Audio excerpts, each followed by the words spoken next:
स्वागत है आप सभी का आपके अपने इस यूट्यूब चैनल नेक्स्ट ज्ञान सेतु पर। आज का यह वीडियो आपको आगामी सभी प्रतियोगिकी परीक्षाओं में काफ़ी अधिक यूजफुल होने वाला है।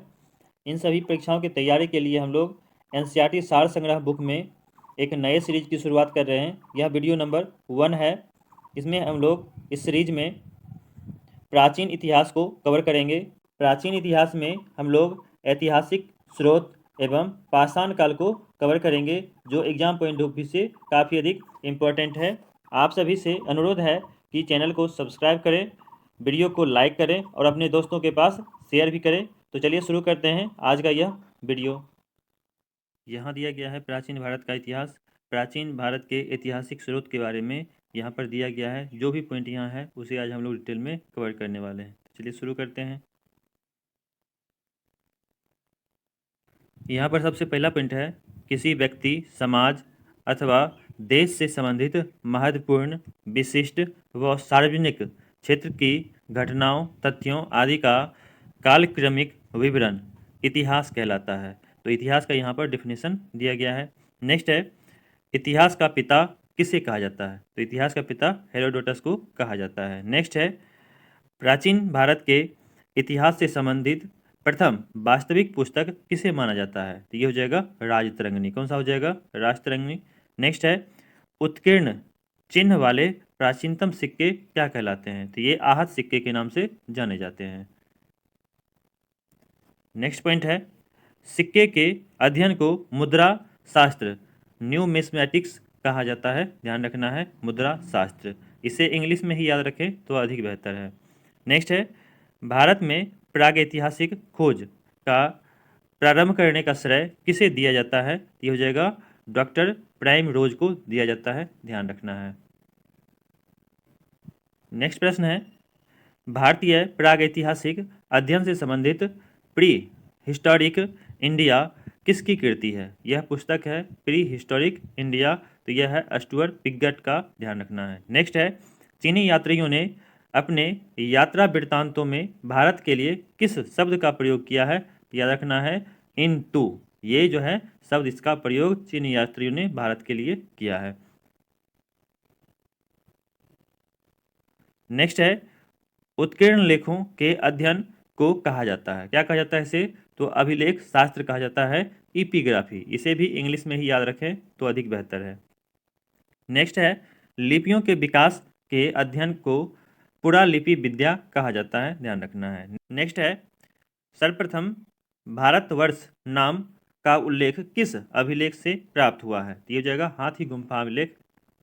नेक्स्ट है, प्राचीन भारत का सर्वप्रथम सुनियोजित इतिहास किसने तैयार किया? तो ये हो जाएगा V.A. स्मिथ ने तैयार किया था। ध्यान रखना है।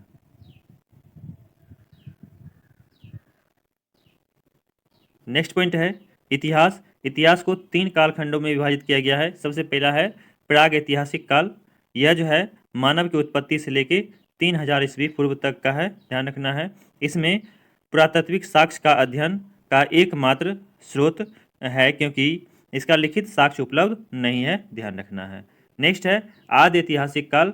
इसे 3000 ईस्वी पूर्व से 600 ईस्वी पूर्व तक रखा गया है। इसमें लिखित साक्ष्य उपलब्ध है किंतु अपठनीय है, मतलब अभी तक इसे पढ़ा नहीं गया है। नेक्स्ट है ऐतिहासिक काल। तो इसे 600 ईस्वी पूर्व से आगे का कालखंड माना गया है, जिसका पुरातात्विक एवं साहित्यिक दोनों स्रोत प्रकार के जो है साक्ष्य उपलब्ध है। ध्यान रखना है। ये हो गया हिस्टोरिक काल। नेक्स्ट पॉइंट है, नेक्स्ट है, प्राचीन भारतीय इतिहास को जानने के लिए किन स्रोतों का प्रयोग किया जाता है? तो याद रखना है, ये धार्मिक ग्रंथ हो गया, ऐतिहासिक ग्रंथ हो गया, पुरातात्विक साक्ष्य हो गया और विदेशी विवरणी हो गया। ये सभी का उपयोग किया जाता है। नेक्स्ट है, ब्राह्मणी लिपि को सर्वप्रथम किस विद्वान ने पढ़ा था? तो ये हो जाएगा जेम्स प्रिंसेप ने, और ये 1837 ईस्वी में इसको पढ़ा था। ध्यान रखना है। ठीक है। नेक्स्ट है, भारत के प्राचीनतम ग्रंथ वेदों का संकलन करता किसे माना गया है? तो ये ध्यान रखना है, महर्षि कृष्ण द्वैपायन वेद व्यास। यहाँ पर केवल वेद व्यास भी याद रखेंगे तो काम चल जाएगा। नेक्स्ट है, पौराणिक मान्यता के अनुसार भारत के प्राचीनतम राजा कौन थे? तो प्राचीनतम राजा वैवस्वत मनु थे, ध्यान रखना है। नेक्स्ट है वायु पुराण में किस वंश का उल्लेख मिलता है? तो ये गुप्त वंश का उल्लेख मिलता है। नेक्स्ट है कौटिल्य के अर्थशास्त्र से किस वंश के इतिहास की जानकारी मिलती है? तो ये हो जाएगा मौर्य वंश। नेक्स्ट है जैन धर्म का प्रारंभिक विकास किस ग्रंथ से प्राप्त होता है? तो ये हो जाएगा कल्पसूत्र। नेक्स्ट है भारतीय पुरातत्व सर्वेक्षण संस्कृति मंत्रालय के अंतर्गत एक संलग्न संगठन है, ध्यान रखना है, संस्कृति मंत्रालय के अंतर्गत।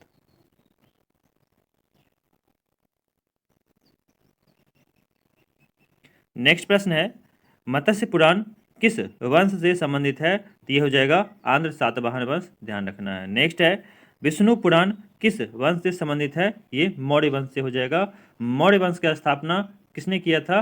चंद्रगुप्त मौर्य ने किया था, ध्यान रखिएगा, नंद वंश के का अंत करके। नेक्स्ट है ख्रोष्टी लिपि लिखी जाती है, कैसे लिखी जाती है यह? तो दाएं से बाएं, इधर से इधर की ओर लिखी जाती है, ध्यान रखिएगा। नेक्स्ट है नारद स्मृति से किस वंश के विषय में जानकारी मिलती है? तो ये जगह गुप्त वंश। नेक्स्ट है स्मृति ग्रंथों में सबसे प्राचीन एवं प्रमाणिक पुस्तक कौन सी है? तो ये हो जाएगा मनुस्मृति। कौन सा हो जाएगा? मनुस्मृति। नेक्स्ट है शुंग काल का मानक ग्रंथ किसे कहा जाता है? तो ये हो जाएगा मनुस्मृति, ध्यान रखना है। नेक्स्ट है स्त्री को पुरुष की अर्धांगिनी किस ग्रंथ में कहा गया है? ये हो जाएगा शतपथ ब्राह्मण ग्रंथ में कहा गया है। नेक्स्ट पॉइंट है महाभारत का प्रारंभिक उल्लेख अश्वलायन गृहसूत्र में मिलता है।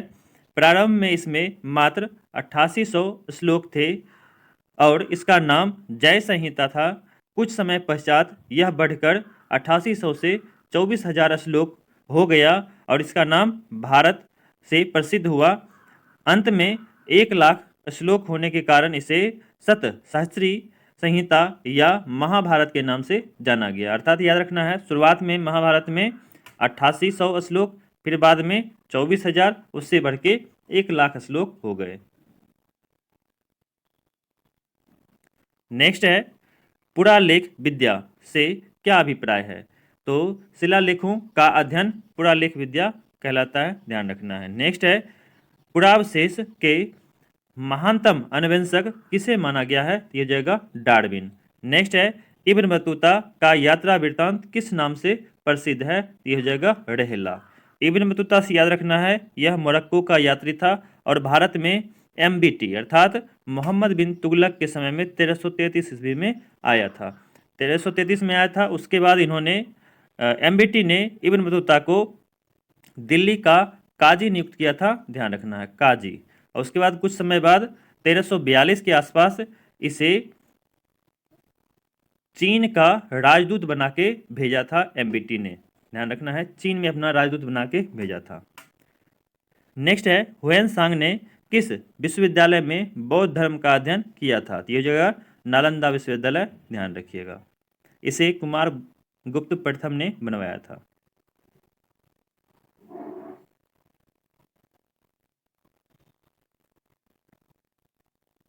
नेक्स्ट है प्रमुख अभिलेख व शासक। तो अभिलेख इधर दिया गया है और उससे संबंधित शासक इधर दिया गया है। पहला है हाथी गुम्फा अभिलेख, इसका संबंध कलिंग नरेश खारवेल से है। नेक्स्ट है एहोल अभिलेख, इसका संबंध पुलकेशिन द्वितीय से है। नेक्स्ट है नासिक अभिलेख, इसका संबंध गौतमी वलश्री से है। नेक्स्ट है जूनागढ़ अभिलेख, इसका संबंध रुद्रदामन से है। नेक्स्ट है प्रयाग स्तंभ लेख, इसका संबंध समुद्रगुप्त से है। नेक्स्ट है मंदसौर अभिलेख, इसका संबंध मालवा नरेश यशोवर्मन से है। नेक्स्ट है ग्वालियर अभिलेख, इसका संबंध प्रतिहार नरेश भोज से संबंधित है ये। नेक्स्ट है देवपाड़ा अभिलेख, इसका संबंध बंगाल के शासक विजय सेन से है। नेक्स्ट है भीतरी व जूनागढ़ अभिलेख, यह स्कंदगुप्त का अभिलेख है। नेक्स्ट है बौद्ध स्तंभ लेख किससे जानकारी मिलती है? ये हो जाएगा शुंग काल की जानकारी मिलती है, ध्यान रखना है। नेक्स्ट है हुएनसांग ने अपनी यात्रा वृत्तांत का वर्णन किस पुस्तक में किया है? तो ये हो जाएगा सी यू की। कौन सा पुस्तक है? सी यू की, हुएनसांग का पुस्तक है, याद रखना है। नेक्स्ट है अरबी भाषा की पुस्तक किताबुल हिंद की रचना किसने किया था? तो ये हो जाएगा अल-बरूनी ने किया था, अल-बरूनी। नेक्स्ट है मोरक्को का यात्री इब्न बतूता भारत में मोहम्मद बिन तुगलक के दरबार में आया था, तुगलक ने इसे दिल्ली का काजी नियुक्त किया था। ये याद रखना है।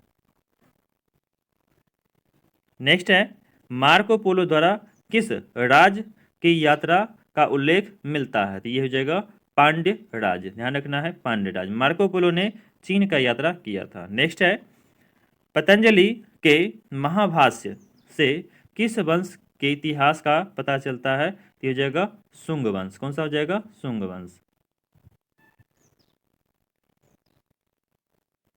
नेक्स्ट पॉइंट है चीनी लेखकों का वर्णन।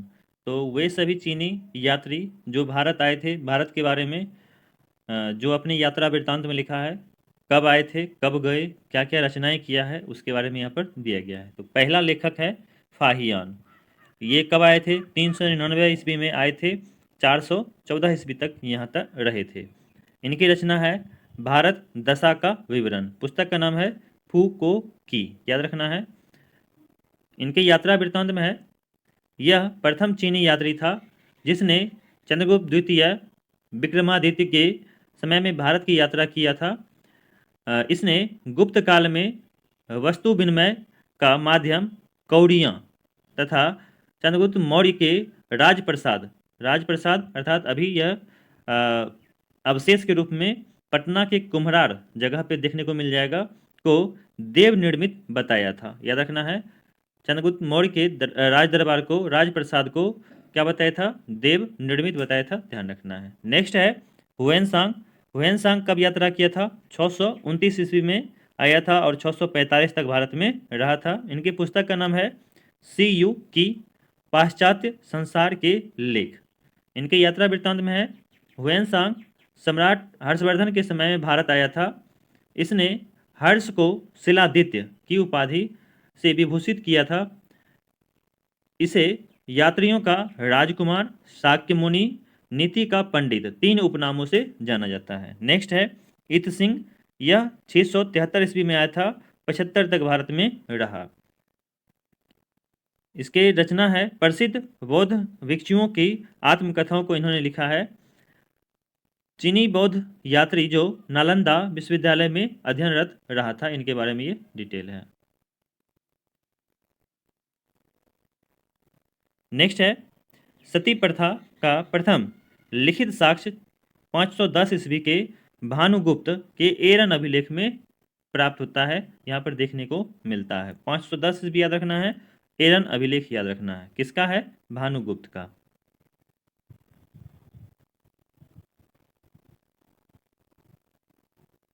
नेक्स्ट है पाषाण काल।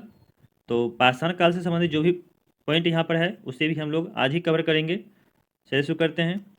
तो पाषाण काल को 3 भागों में बांटा गया है। सबसे पहला है पुरा पाषाण काल। इसे 26 लाख ईस्वी पूर्व से लेकर 9000 ईस्वी पूर्व तक रखा गया है। इसे भी 3 भाग में बांटा गया है। निम्न पुरा पाषाण काल, उसके बाद है मध्य पुरा पाषाण काल, उसके बाद है उच्च पुरा पाषाण काल। निम्न पुरा पाषाण काल 26 लाख से 50,000 ईस्वी पूर्व तक है। मध्य पाषाण काल 50,000 ईस्वी पूर्व से 40,000 ईस्वी पूर्व तक है। और उच्च पाषाण काल 40,000 ईस्वी पूर्व से 9,000 ईस्वी पूर्व तक है, ध्यान रखना है। नेक्स्ट है मध्य पाषाण काल। इसका समय 9,000 ईस्वी पूर्व से 4,000 ईस्वी पूर्व तक है, ध्यान रखना है। नेक्स्ट है नव पाषाण काल। नव पाषाण काल का समय 4,000 ईस्वी पूर्व से 2500 ईस्वी पूर्व, जब तक कि सिंधु घाटी सभ्यता विकसित न हो गया तब तक ये समय है, ध्यान रखना है। नेक्स्ट पॉइंट है पाषाण युगीन अनुसंधान आरंभ करने का श्रेय किसे दिया जाता है? तो हो जाएगा रॉबर्ट ब्रूसफुट, ध्यान रखना है, रॉबर्ट ब्रूसफुट। नेक्स्ट है मानव इतिहास का प्रारंभिक काल क्या कहलाता है? पुरा पाषाण काल कहलाता है। नेक्स्ट है प्राचीन भारत के औजार और अस्त्र शस्त्र बनाने के लिए निवासी किस पदार्थ का प्रयोग करते थे? ये हो जाएगा पत्थर, स्टोन का उपयोग करते थे। नेक्स्ट है, प्राचीन भारतीय भौगोलिक मान्यता के अनुसार भारतवर्ष किस द्वीप खंड का हिस्सा था? ये हो जाएगा जम्मू द्वीप। कौन सा हो जाएगा? जम्मू द्वीप, ध्यान रखना है।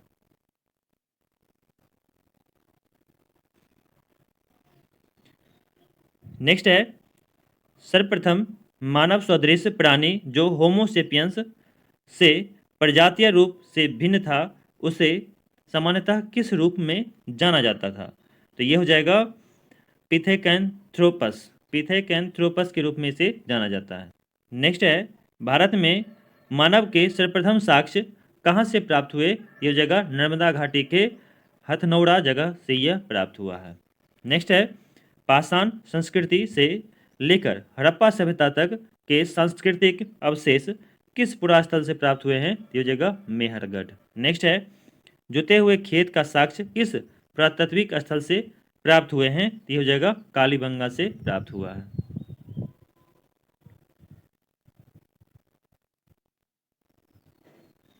नेक्स्ट है, बृहद पाषाण स्मारकों की पहचान किस रूप में की गई है? यह जगह मृतकों को दफनाने के स्थान के रूप में की गई है। नेक्स्ट है, प्राचीनतम अस्थायी जीवन के प्रमाण कहाँ से प्राप्त हुए हैं? तो यह जगह मेहरगढ़। नेक्स्ट है, मनुष्य ने सर्वप्रथम किस धातु का प्रयोग किया था? यह जगह तांबा। नेक्स्ट है, प्रस्तर युग स्टोन एज के लोगों के पास प्रथम घरेलू पशु कौन था?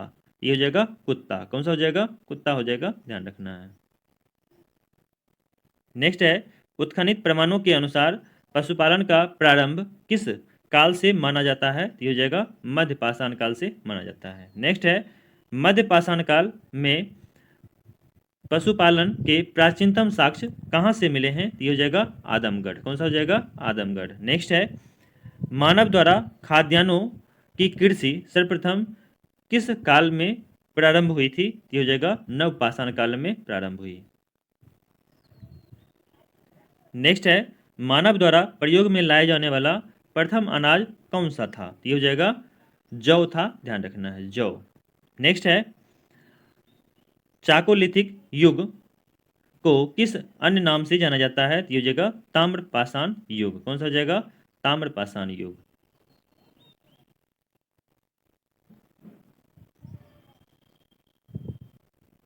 नेक्स्ट पॉइंट है, ताम्रपाषाण कालीन स्थल और उससे संबंधित जो भी पॉइंट है, साक्ष्य है, उसे यहाँ पर दिया गया है। सबसे पहला है स्थल इनाम गांव। इनाम गांव महाराष्ट्र में है। यहाँ से प्राप्त साक्ष्य क्या है? तो कच्ची मिट्टी के मकान व गोलाकार गड्ढों वाले मकान के साक्ष्य यहाँ से मिले हैं। नेक्स्ट है दाइमाबाद, यह भी महाराष्ट्र में है।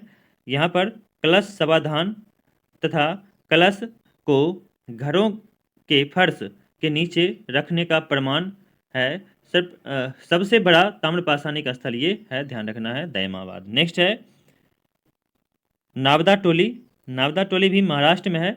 इसका उत्खनन HD सांकलिया द्वारा हुआ।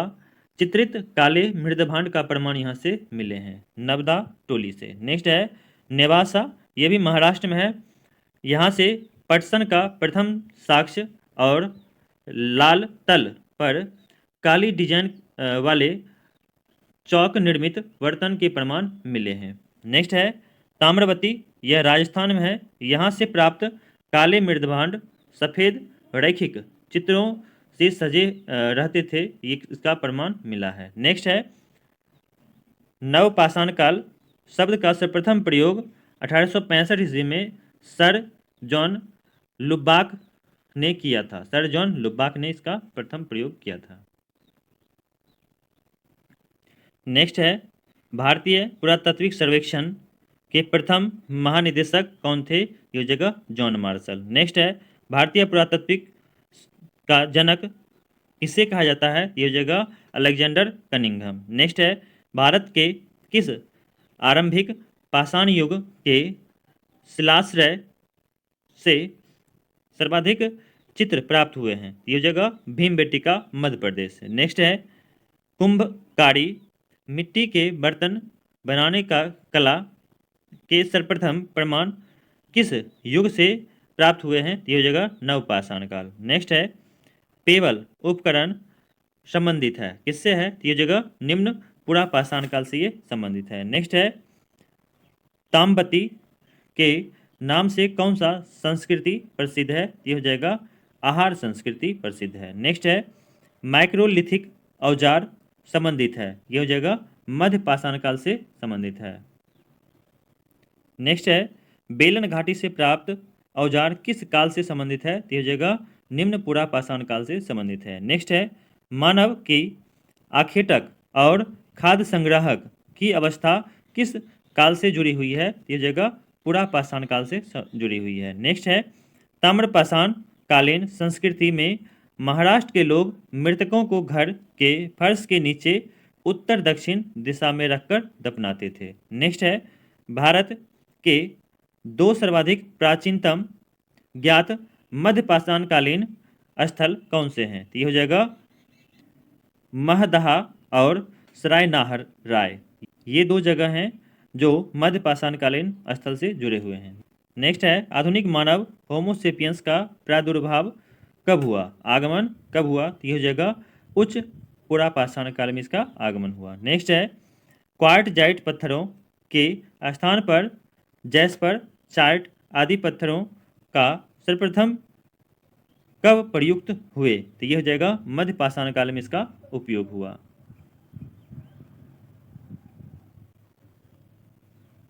नेक्स्ट है अग्नि का उपयोग करना मानव ने सर्वप्रथम कब सीखा? तो ये हो जाएगा नव पाषाण काल में सीखा। नेक्स्ट है भारत में जीवाश्म का एकमात्र प्रमाण कहाँ मिला है? तो ये हो जाएगा शिवालिक पहाड़ियों से मिला है। नेक्स्ट है भारतीय उपमहाद्वीप में कृषि के प्राचीनतम साक्ष्य किस स्थान से प्राप्त हुए हैं? ये हो जाएगा मेहरगढ़ से। नेक्स्ट है कपास के प्राचीनतम साक्ष्य मिले थे कहाँ से? मेहरगढ़ से। नेक्स्ट है नवदा टोली नामक ताम्रपाषाण एक स्थल का उत्खनन HD सांकलिया ने किया। नवदा टोली वर्तमान में मध्य प्रदेश में अवस्थित है। नेक्स्ट है हड्डी निर्मित उपकरण किस भारतीय पुरातात्विक स्थल से प्राप्त हुए हैं? तो ये हो जाएगा सराय नाहर राय से प्राप्त हुए हैं। नेक्स्ट है गौड़िक मृदभांड पात्र का नामकरण कहाँ से हुआ था? ये हो जाएगा हस्तिनापुर। नेक्स्ट है सिंधु घाटी सभ्यता के मुख्य स्थल मोहनजोदड़ो, तनहुदरो, सुतकागेंडोर, हड़प्पा, कोटदीजी वर्तमान में पाकिस्तान में स्थित है, ध्यान रखना है। नेक्स्ट है नवपाषाणकालीन स्थल और वह किस राज्य से संबंधित है वो यहाँ पर दिया गया है। सबसे पहला है यहाँ पर बुर्जहोम, यह कश्मीर में है। यहाँ पर क्या साक्ष्य है? तो कब्रों में मालिक के साथ कुत्ते दफनाने के साक्ष्य प्राप्त हुए हैं। नेक्स्ट है गुप्त कराल, ये भी कश्मीर में है। यहाँ पर कृषि व पशुपालन के साक्ष्य, हड्डी से निर्मित औजार, धूसर मृदभांडों के प्रमाण और सिलबट्टा व हड्डी से निर्मित सुई के साक्ष्य प्राप्त हुए हैं। नेक्स्ट है मेहरगढ़, ये पाकिस्तान में है। यहाँ से गेहूं के 3 व जौ के 2 किस्म की खेती के प्रमाण, कच्ची ईंटों के आयताकार मकान और प्राचीनतम अस्थायी जीवन के साक्ष्य मिले हैं। नेक्स्ट है महदहा, यह उत्तर प्रदेश में है।